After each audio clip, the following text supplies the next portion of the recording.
پښتونز د فلپ سایډ اف د کوین یعنی پښتانه د سکې بل مخ د ځوان محقق احمد الله ارچیوال یو تازه چاپ شوی کتاب دی چې د پښتنو د کلتور د مهمو موضوعاتو مثلا اشعار، ننګ، پیغور، سیالي، ننواتې، تیږي، جرګې او حجرې په باره کې په انګلیسي ژبه لیکلی او په جرمني کې چاپ شوی دی. له ښاغلي ارچیوال سره د دې کتاب او دغه راز د ټولنو په ژوند کې د کلتور د اهمیت او تاثیر په باره کې د مرکې د اوریدو بلنه درکوو. ښاغلی ارچیوال وایي کتاب چې دی یو خو په دې باندې خبرې کوي په اول سر کې چې کلتور چې دی دا یو مهم شی دی د خلکو په ژوند کې. ما د کلتور د انسانانو په ژوند په تاثیر باندې خبرې کړې دي او دا موضوع په غربي دنیا کې اوس یو وخت داسې و بلکې زیاتره اوس هم داسې کېږي چې کله د کلتور خبره راشي خلک فکر کوي چې کلتور او تاریخ چې دي دا هیڅ اهمیت نه لري. ما ډېر زور په دې خبره باندې راوړی دی چې کلتور چې دی دا د ټولنو او د انسانانو په ژوند کې یو مهم شی دی او دغه کلتور دی چې د انسانانو د ژوند هغه اقتصادي او سیاسي او دغه ټولنیز ژوند چې دی دغه کلتور په محور باندې راڅرګندوي. دغه ولې ما دلته د پښتنو په کلتور باندې خبرې کړې دي او دا په انګریزي باندې لیکلي دي. اصلي خبره دا د پښتنو سره په تاریخي لحاظ باندې د پښتنو په باره کې ځینې لیکوالانو په هندوستان او پاکستان کې تېروتنې کړې دي. مثلا پښتانه د سیماري په شوي دي چې دیو مثلا هغه وخت کې چې دیو په هندوستان باندې حکومت کاوه یا حمله کولې نو دوی د سیماري په شوي چې يرغلګرو. خو حقیقت دا دی چې هغه وخت کې پښتانه په داسې یو حالت کې و چې یا په ټوله کې افغانان په داسې حالت کې و چې یو طرف ته ایران باج اخیسته او بل طرف ته مغولو باج اخیسته. نو دوی مجبور چې دغه یو حرکت وکړي لکه څنګه چې احمد شاه بابا دغه حرکت وکړ. په دې د هندوستان او د پاکستان په کتابونو کې وسم په تاریخ په کتابونو کې دا په دې خاطر باندې پښتانه دغه رقم معرفي کیږي چې پښتانه کریډټ وانخلي. زه فکر کوم دا د تیروتنې نه یو غټه خبره ده. دا قصدي دا کار کیږي. دا یو سیاسي مشکل دی. دا یو تاریخي او سیاسي مسله ده. دا ستاسو له کتاب سره تعلق څه؟ زما د کتاب سره تعلق دا چې ما د پښتنو په رواجونو می خبرې کړې دي او رواج چې دی د کلتور یو برخه ده. موږ یوازې رواج ته کلتور نشو ویلې خو د کلتور د پیژندلو لپاره مجبور ته چې رواج وپیژنې. کله چې رواجونه وپیژنې ته به کلتور په اسانه پیژندل شي. مثلا ما په دې باندې خبرې کړې دي چې پښتانه د خپل وطن سره مینه لري یا د خپل خاورې سره مینه لري او که چېرته په دې باندې څوک يرغل کوي دوی مجبور دي چې ځان نه دفاع وکړي. نو په دغه طریقه باندې ما د یو ارتباط ورکړی دی چې په هغه وخت کې دوی په دغه یو مشکل حالت کې وو. دوی مجبور و چې د ځان نه دفاع وکړي. د ځان نه دفاع په خاطر باندې مجبور شوي چې په هندوستان باندې یا په دغه سیمو باندې حمله وکړي. نو دغه هغه رواج می دلته د دیو هغه تاریخ سره دغه یو تړلې دی. البته زما کتاب چې د غربي لستونکو لپاره دی. افغانان ته کېدش دا خبرې کوم چې مالي کلی دا ډېر عام دي او همدا علت دی چې ما کتاب په انګریزي باندې لیکلی دی. مثلا ما دا لیکلی دی چې د پښتنو په کلتور کې د لانجو د هواري میکانیزمونه مثلا په هغه کې ما ننواتې باندې خبرې کړې دي. هغه کې ما مثلا په جرګې باندې خبرې کړې دي او دغه نور شیانو باندې می خبرې کړې دي.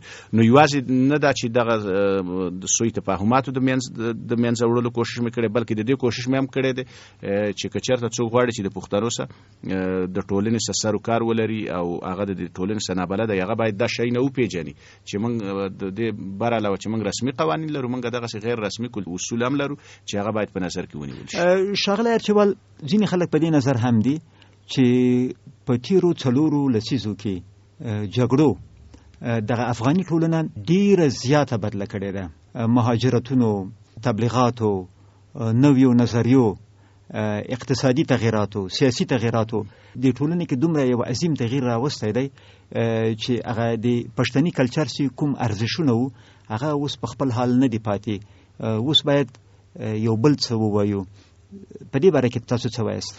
بالکل د دې نه انکار نشي کېدلی چې جګړې چې دي دا په کلتور باندې ژورې اغېزې لري او دا نوې خبره نه دا ډېره زړه خبره ده. مثلا په د قرآن شریف کې چې د سلیمان علیه السلام او د بلقیس قصه دلته چې کله بلقیس خبرېږي چې دلته یو بل باچا هم دی چې د هغه نوم سلیمان علیه السلام دی. نو بلقیس د خپل قوماندانانو سره مشوره کوي چې څنګه جنګ وسه کوو.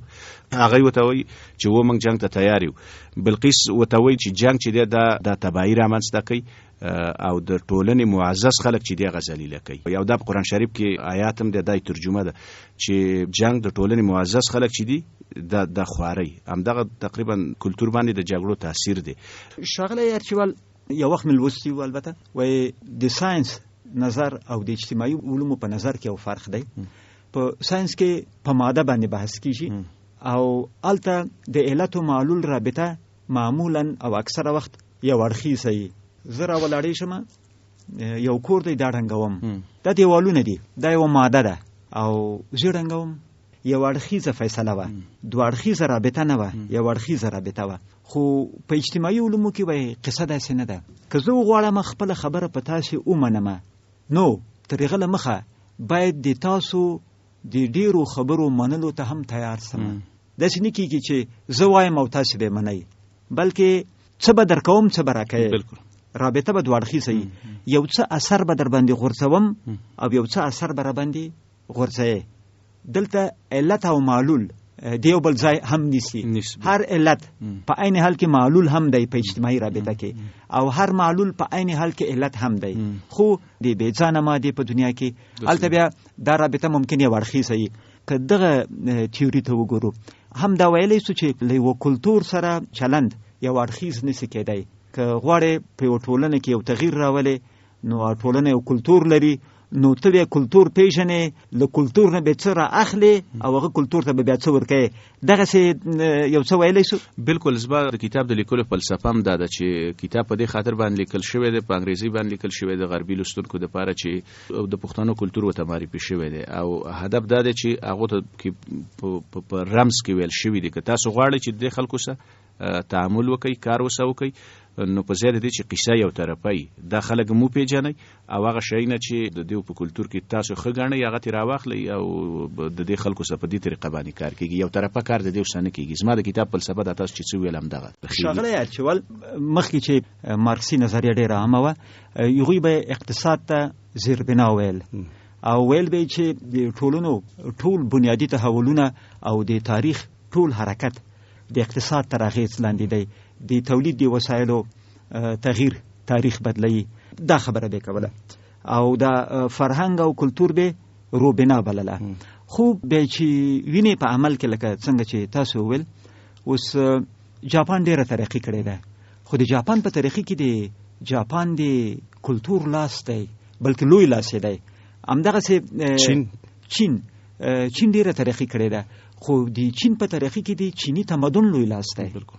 یا هند اوس یو دیموکرات ملک دی، د دنیا تر ټولو لویه دیموکراسي ده، خو په دې دیموکراسي کې هغه د هندي کلتور چې کوم زغم پکې دی او د تنوع او د ډول ډولوالي د منلو کوم خصلت چې پکې دی هغه ډېر لوی لاس لري. نو له دې معلومیږي چې کلتور هم داسې شی نه دی چې خامخا د اقتصاد په مقابل کې ډېر بې اهمیته وي، بلکې اقتصاد به هم خپل ځای لري، کلتور هم لري. لکه څنګه چې تاسو ویل په دې تیرو نږدې وختونو کې مثلا بېلابېلې دغه اقتصادي نظریې وي، مثلا مارکسیزم یو یا کپیټالیزم، او دغه خلکو خپل نظریات لرل او په دغه نظریاتو کې اقتصاد ډېر رول لري.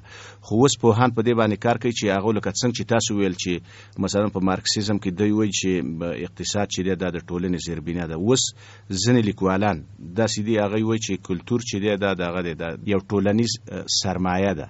یعنی کلتور دومره مهم شی دی چې ټولنیزه سرمایه ده. مثلا د پوتنام په نامه باندې یو لیکوال تیر شوی د ایټالیا په باره کې یو کتاب لیکلی چې ایټالیا څنګه دیموکراتایز شو، څنګه دیموکراتیکه شوله. په دې کتاب کې د ایټالیا په دوه طرفونو باندې ایښلی، یو جنوب اړخ دی یو شمال اړخ دی. دا ویلی دی چې په هغه اړخ کې د ایټالیا په هغه طرف کې چېرته چې کلتوري اړیکې د خلکو په منځ کې ډېرې وي، هغه برخې نسبت د بلې برخې ته چېرته چې د خلکو په منځ کې کلتوري اړیکې کمې وي، زر پیشرفت یې وکړه او د پیشرفت نه علاوه اقتصاد یې ښه شو.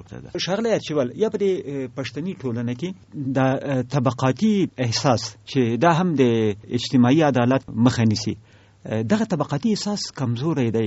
یو څوک که د قبیلې سړی یي، که هغه خان یو که غریب یي، په ډیرو شیانو کې سره برابر یي. بالکل.